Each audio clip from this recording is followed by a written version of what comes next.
This just got a little bit twisted and even more sick. The real reason that Prince Harry and Meghan Markle are bringing their children Archie and Lily to the United Kingdom next month is not because they want to have some lovely meeting with King Charles, who they have deprived from his brethren for all this time. It is rather as a PR stunt to unveil their faces to the entire world and start bringing in the moolah. For 4 years, the biggest mystery coming out of Montecito wasn't another interview or another business deal. It was two little ones the public almost never got to see. I do think that she risks being booed if she puts herself out there too much in the UK. And if it weren't unprofessional, I might be one of the ones in the crowd going, ah! Every photo seemed carefully timed, a hat pulled low, a face turned away at the exact right moment, just the back of a head, every single time. I believe it's an act of desperation. Meghan is impervious to shame. But now, everything could be about to change in a huge way. Because this week, reports dropped that immediately grabbed attention. It's all one big game, and I watch people fall for it every time. I will eat my shoe if those children appear at the Invictus Games event alongside Harry. Honestly, I do not believe. Harry and Meghan are expected to return to Britain this July. And this time, it may not just be Harry. Meghan, Archie, and Lilibet are all reportedly expected to make the trip too. If that happens, it would be the first time the entire family has been back on British soil together in 4 years. The last time Archie and Lilibet were in the UK, the late Queen was still alive. A lot has changed since then, making this possible return even more surprising. We've heard for some time that Prince Harry will be returning to the UK for events around the one-year countdown to the Birmingham Invictus Games next month. But I can now exclusively reveal that Meghan and their 2 kids, Prince Archie and Princess Lilibet, are coming back too. Their team won't confirm anything at the moment, possibly for security reasons. The official reason sounds simple enough. It's a countdown event for next year's Invictus Games in Birmingham. 1 year to go. A ceremony, a few speeches, some handshakes, and the usual photo opportunities. On paper, it seems like a routine appearance. But plenty of people are asking whether that alone really explains bringing the whole family across the Atlantic.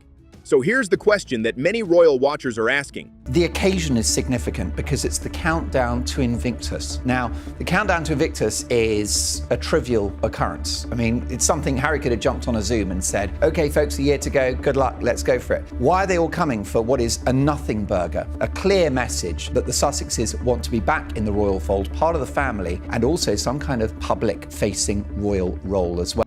Why bring the little ones now?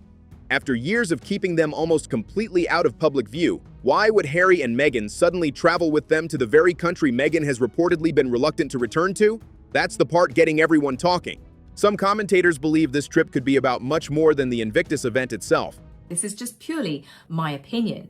I do not believe for a second that Meghan is going to allow those children to be casually walking around on camera. I do not believe that we will see Archie and Lily walking around with mummy and daddy at the Invictus event in a couple of weeks like we see the Wales children with their family, because that would mean Meghan would have to give up control of their images. There is no way that Meghan is going to stop playing the social media games that she does with those 2 children, and she would have to do that if they're suddenly on camera for the world to see. They argue it could become one of the family's biggest public moments in years. Others even speculate it may be the beginning of a new public chapter involving the little ones, although that remains only speculation. And here's the twist.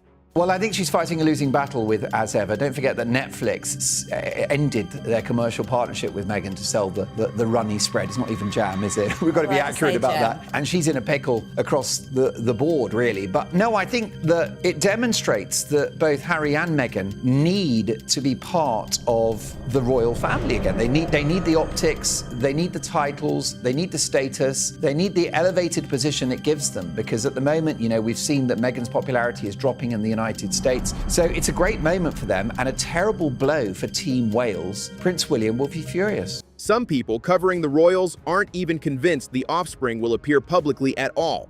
That's how uncertain the whole situation has become. To understand why this story has exploded, many people point to another topic entirely: money. I can see that he might have some influence, but Harry's got absolutely zilch. Now he goes to he's an American living his best life. I think he may have been sitting next to an NBA commissioner in row 8, but so if he was, well, that's great, enjoying his best life. but at times you feel that they're trying to present just how much they're enjoying their best life. Where if you want that privacy, as we say time and time again, then shut up and enjoy your best life. But once again, we're seeing that they're having to re-establish their credentials that they are royalty. According to multiple reports, several of Harry and Meghan's business projects have struggled to meet expectations. Their Netflix partnership eventually came to an end after being scaled back. Meghan's lifestyle brand has also faced reports of slower than expected sales, although exact figures have not been officially confirmed. There have also been reports claiming website traffic declined over recent months, while speaking engagements are believed by some outlets to command much lower fees than they once did. Meghan's commercial power does not come from jam. It does not come from tea. It does not come from flour sprinkles. It does not even really come from Hollywood. It comes from royalty. That is the asset. That is the currency. That is the thing that makes people click, buy, argue, defend, criticize, and watch. It is the royal connection. Whether every number being reported is accurate or not, the bigger picture many commentators describe is that their commercial momentum is no longer what it once was. But I'm sorry, a lot of people think I'm unfair. You made your bed. You said you wanted nothing to do with it. And the cynicism naturally, and you're dead right, is so when you want to shift something, you're worried or you feel like you're not in control or you're not close, you want to come over here and associate with it. And what they forget is there's the millions and millions of people across this country know what they said, know how they behaved. When a celebrity brand loses momentum, people naturally start asking where the next big opportunity comes from. Is it the jam, the tea, the cookbooks, the candles, or is the real value something completely different? That's the question driving this entire conversation, and it's about to become even more interesting. Meghan has been relatively quiet. I see that she's trying to establish herself as a motherly figure, constant photos of Archie and Lily, just the back of their head, primarily Lily, because Archie's going to write Spare 2.0 one day. He's going to be like, what about me? According to many royal commentators, the biggest value Harry and Meghan still have isn't a product or a business.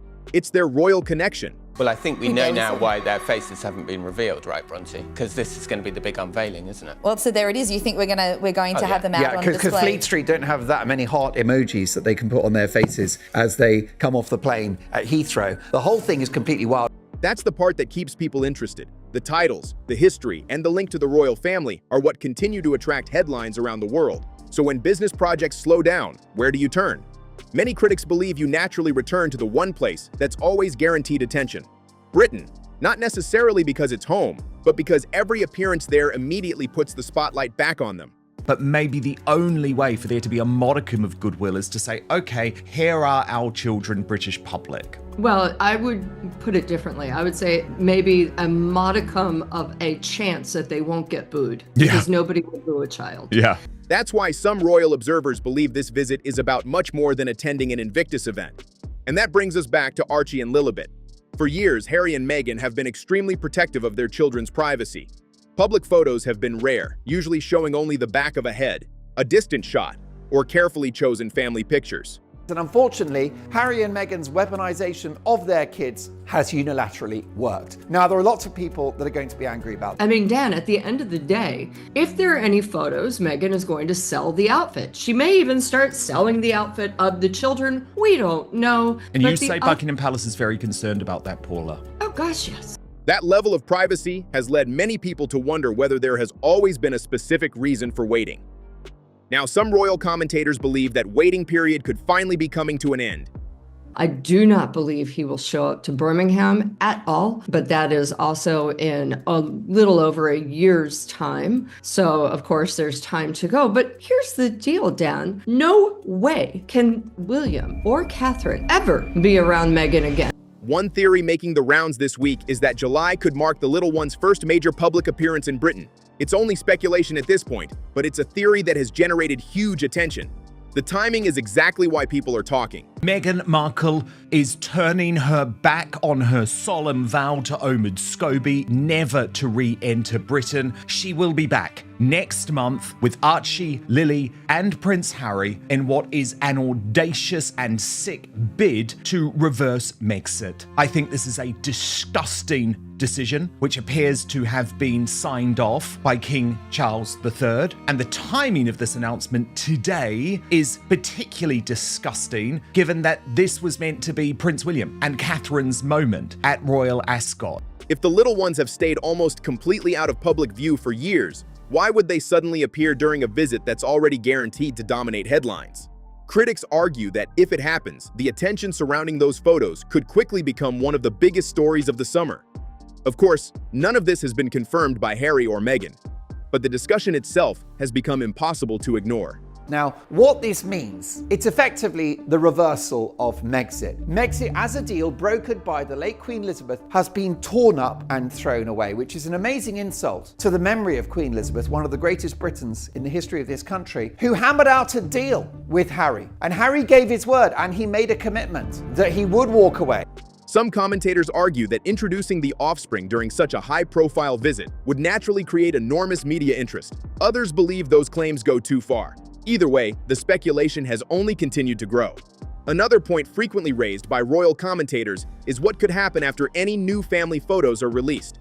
And it's going to be about saying Megxit has been reversed, right? This is a betrayal of Megxit. This is the shredding of that agreement. It's over, it's done. And what you're looking at now is exactly what the Queen did not want, which is Harry and Meghan half in, half out. Yeah. Some believe public appearances often lead to renewed interest in fashion, lifestyle products, and future business projects. They speculate that outfits worn by Meghan could quickly attract shopping attention, while family images could help rebuild public interest around the Sussex brand. But Bronte, what you're reporting effectively is the undoing of Brexit. You are basically Megxit. Sorry, you're reporting the undoing of Megxit, the undoing of the Sandringham summit, right? The undoing of the agreement that followed that in 2021, where they had to agree to be half in and half out. Like, if you look, when they went on their Australia trip, they very openly told journalists who were traveling with them, we are now half in and half out. This is what we're going to do. We're going to do a charity event, and at the same time, we're going to put clothes on an affiliate shopping link, and we don't care, and you can't stop it. Whether that actually happens remains to be seen, but many people who closely follow the royal family believe this entire visit could have a much bigger purpose than the official schedule suggests. A simple family photo can look warm and heartfelt. I've been reporting that for over a month, saying that King Charles, as of now, literally has no plans to see him. It's very difficult. And as for this thaw, I'd like to see where it is. I think the thaw is in King Charles's heart, where he wishes he could, but he understands reasonably he cannot. But according to some royal commentators, those moments can also carry enormous public value. That's exactly why so many people are watching this possible trip so closely. But here's where this story moves beyond celebrity gossip and straight into royal politics. Along comes Meghan, and I'm sorry to say this, but I'm pleased to say it on another level. She has kept on and on and on and on. She has made him hate his family. She's made him that he's got bad mental health. And actually, you can do that. You can have a person in your life who tries to drown you and make everything awful. And she hasn't tried to make him better. If Meghan and the children are going to return to Britain in an official setting, many believe that couldn't happen without approval from the very top. Reports have suggested that King Charles is open to the visit, although the palace has not publicly confirmed every detail. Think about what that could mean. The reason why he's able to do this now is because King Charles is a good man and a decent man, but irredeemably weak. He has a soft spot for his youngest son, always has done, never said no to him, always been harder on William, which is so unfair. If anyone's the victim, it's William, not Harry. Back in 2020, the late Queen helped broker the Sandringham Agreement. The message was clear. Harry and Meghan could step away from royal duties, but they couldn't be half in and half out. That arrangement became one of the defining moments of the royal family's modern history.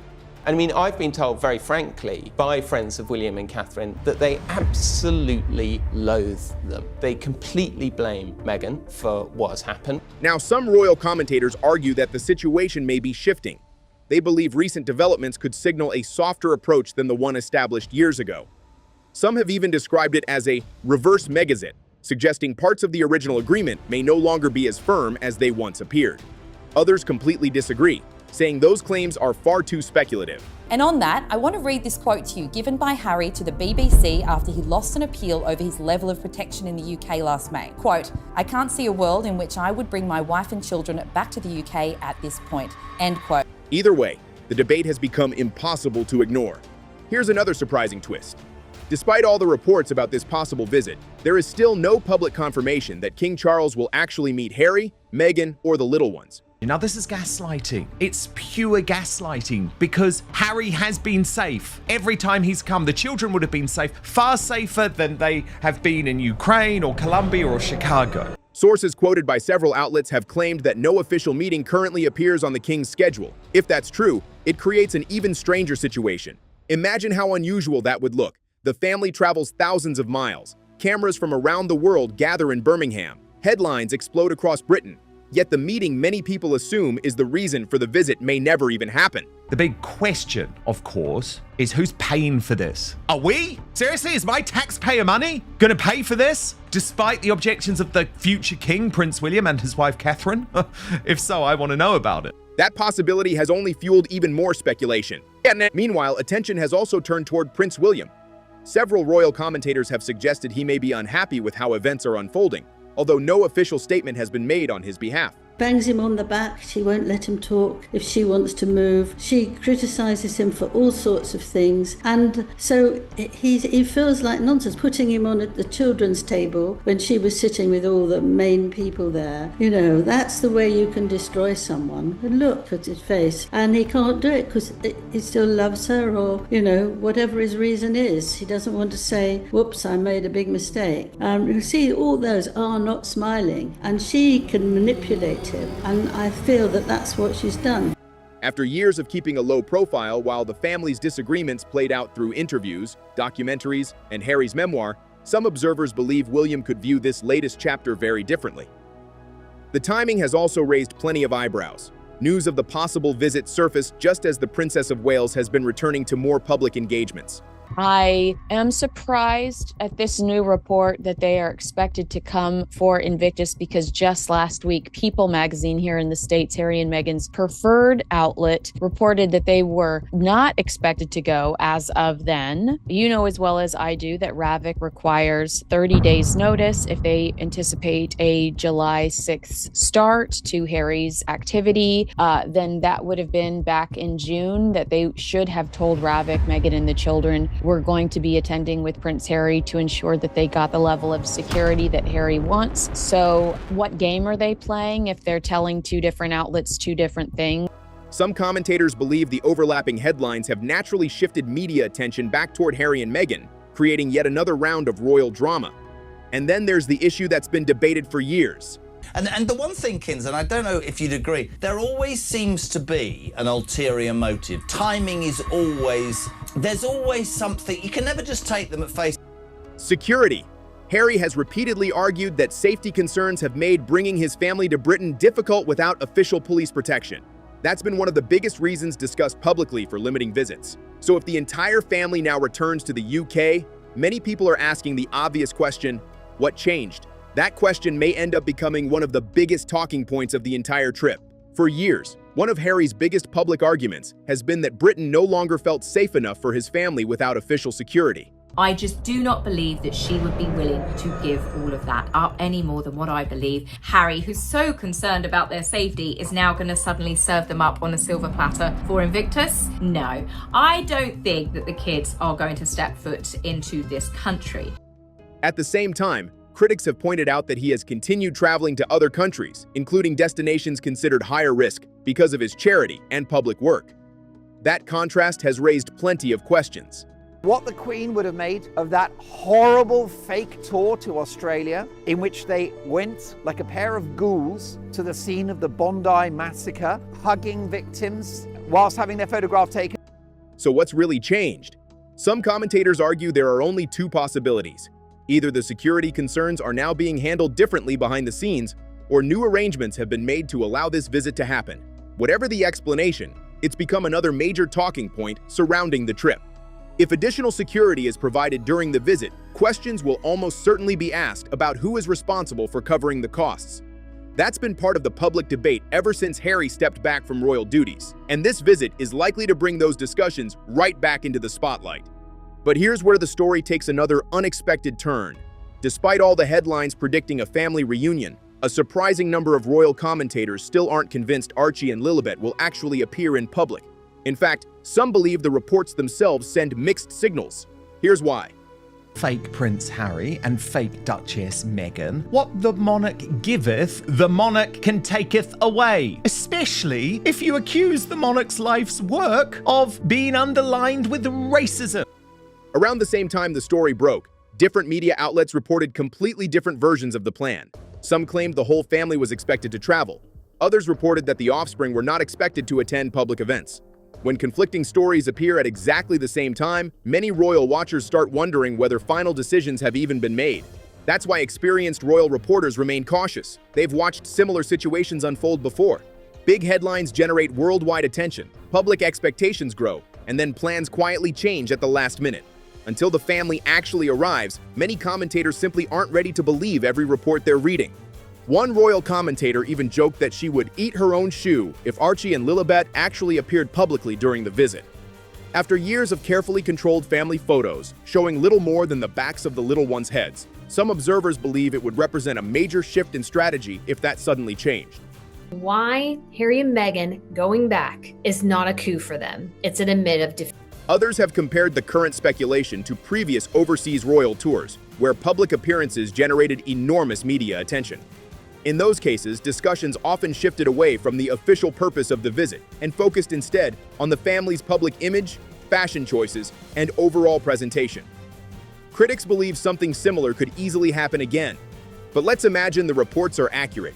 Let's say the whole family arrives in Britain together. That's when the real test begins. Public reaction will become impossible to predict. Some people may welcome the visit, while others could remain highly critical after years of royal tensions and public disagreements. And that leads to the biggest question of all. If Harry and Meghan do return together with their family, what message does it send? I believe that Meghan in particular is desperate because she knows that her Sussex brand is in trouble. She needs to recalibrate her royal credentials. Some commentators believe it would simply reflect a desire to reconnect with Britain. Others argue it could show that maintaining a connection to the royal family still carries enormous value for their public profile. Whatever the real reason may be, one thing is certain: the world will be watching every single step. Many critics see the possible return to Britain as a significant moment. They argue that you don't usually go back to the place you publicly distanced yourself from unless something important has changed. Whether that's true or not, one thing is clear. This visit has already created enormous attention before it has even happened. No matter how July unfolds, the headlines are almost guaranteed to keep coming. With Harry and Meghan coming back into the royal fold, as you say, with the subtle blessing of the king, we have more material for Spare 2. This time it's personal, the follow-up book. More material for the second season of the Harry and Meghan documentary on Netflix. More material for Meghan's forthcoming memoir, Meghan, My Story. They are feeding the monster. Maybe the children appear publicly, maybe they don't. Maybe King Charles meets the family, maybe he doesn't. Every outcome creates another wave of debate, another round of analysis, and another chapter in a story that has captured worldwide attention for years. That's why some commentators believe the media story almost writes itself. Every public appearance, every photo, every reported meeting, and every noticeable absence instantly becomes the subject of countless articles, television discussions, documentaries, podcasts, and interviews. Archie and Lily are going to come. We're going to see their faces, and it's the full reveal. And it's the point where the four of them become the brand. And the reason why they're doing that is the same reason they're coming to England. Absolute desperation and the failure of the Sussex project in the United States. The public fascination with Harry and Meghan shows no sign of slowing down. Some critics even argue that the family's public image has become their biggest asset. They believe that today, public interest surrounding the Sussexes is driven less by new business ventures and more by their ongoing connection to the royal family. Others disagree with that view, but it's a debate that continues to dominate royal coverage. So now the spotlight turns to July.